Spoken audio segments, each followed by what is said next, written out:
And it seems to me that when you think about what's been reported, their propulsion systems must be so powerful that it really doesn't matter what shape they are.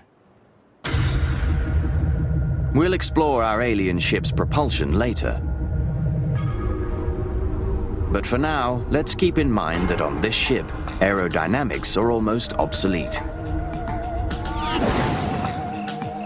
Maybe the flying saucer model was selected for no other reason than it looks cool. If their propulsion system is as strong as we think, how do the aliens on board survive the abrupt changes in speed? Violent forces that would rip a human being apart. In other words, somewhere on that ship, there's an inertia canceller. We'll send the team in to find it.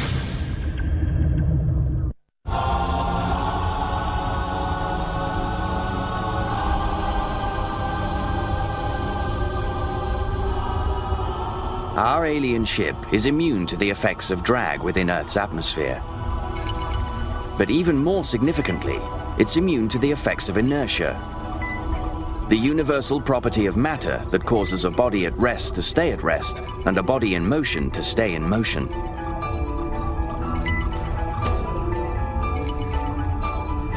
Our alien spaceship has an inertia canceller, a sort of high-tech seatbelt that keeps everything inside our fast-moving ship from going through the windscreen.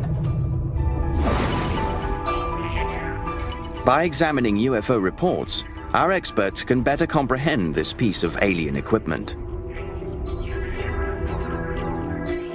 Sometimes you hear reports of this UFO or craft or ship, or however they want to describe it, moving hundreds, if not thousands of miles an hour streaking across the sky, sometimes doing a right angle move or going up and down, and something we obviously have not achieved yet as a human race. The following incident comes straight from the UFO files of the United States Air Force. On the 6th of December 1952, a few minutes before dawn, a B-29 bomber conducts a training mission over the Gulf of Mexico. Suddenly, an object appears on the radar, heading straight toward the bomber. Captain, bogey inbound, moving at 3800. No, 4200 knots, sir, over. That's nearly 5,000 miles per hour. She's coming in, 3 o'clock, sir, over. A crewman jumps to the right window to see a blue-white light streak by. Then, 4 more blips appear on the screen. We got another one, sir, coming in. Sir, at this range, you should have visual. Over. Then 2 scream by at more than 5,000 miles per hour. What was that? Then, one of the objects breaks away and starts to follow the plane.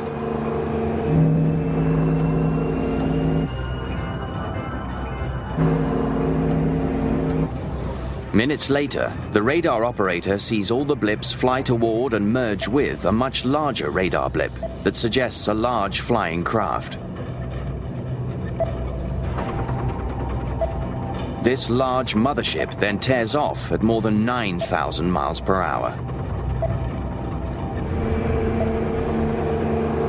Our aircraft then and now can't come close to that speed.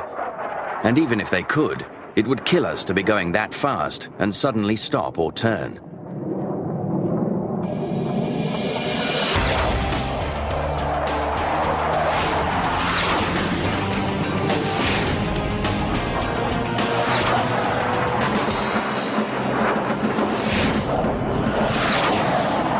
The acceleration forces generated by performing such maneuvers would rip apart an aircraft structure and its occupants.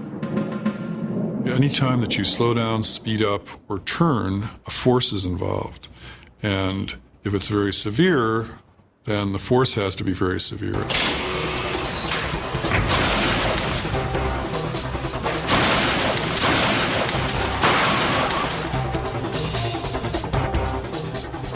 That's because of inertia. Once again, the property of matter that causes a body at rest to stay at rest, and a body in motion to stay in motion, at the same speed and in the same direction, unless acted upon by an outside force. That's why when you're in a car and you slow down, that you're lurching forward because your body wants to keep moving forward even though the car is not.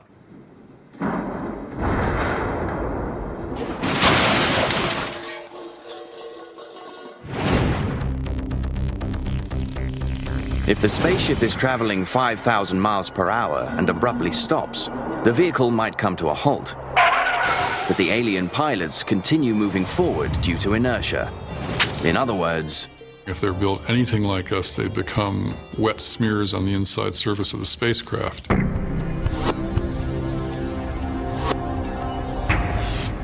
That's why the inertia canceller is a must. To understand how this inertia canceller might work, we can look at research produced by over 100 years of flight testing right here on Earth.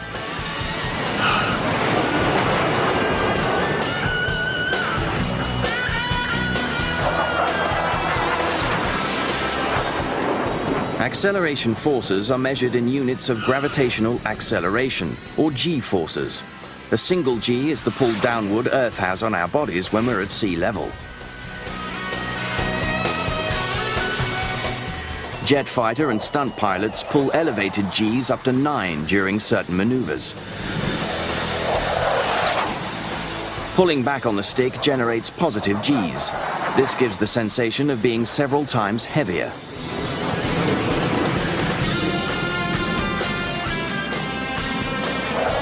Diving or abruptly stopping produces negative Gs and a feeling of weightlessness, like a roller coaster going down the first large drop. But pulling serious Gs isn't like riding an amusement park attraction. In fact, it can be deadly.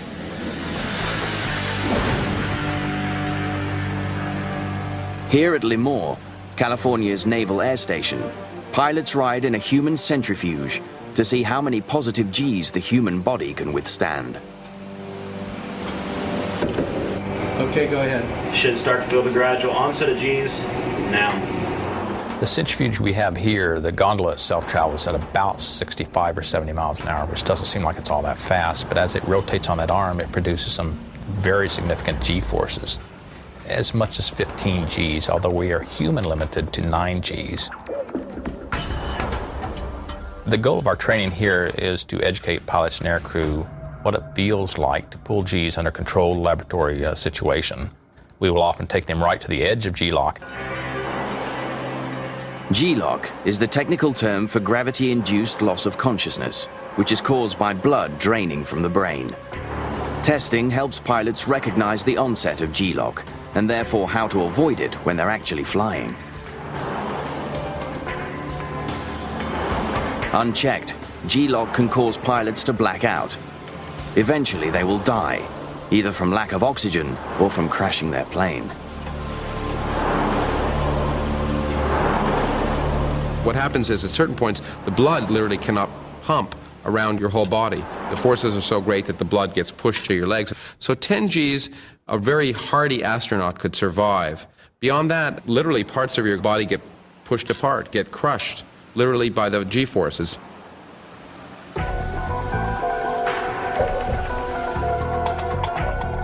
The human body is even more sensitive to pulling negative Gs.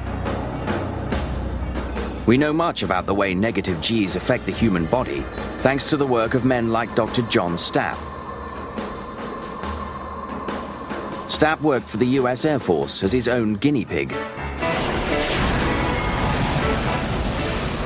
climbing into rocket sleds and shooting himself down a long track, only to be stopped instantly. This generated tremendous negative Gs. On one run in 1954, Stapp reached a speed of 632 miles an hour before slamming to a stop in less than 2 seconds.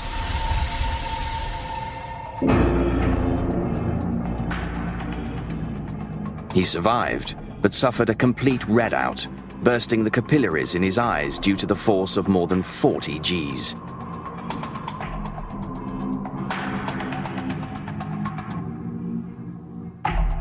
Stapp's experiments made everything from ejection seats to car seatbelts safer.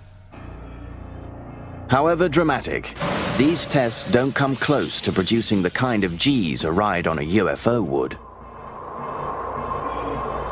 Let's say a flying saucer were traveling at the speed of sound and made a right angle turn in 1/10 of a second.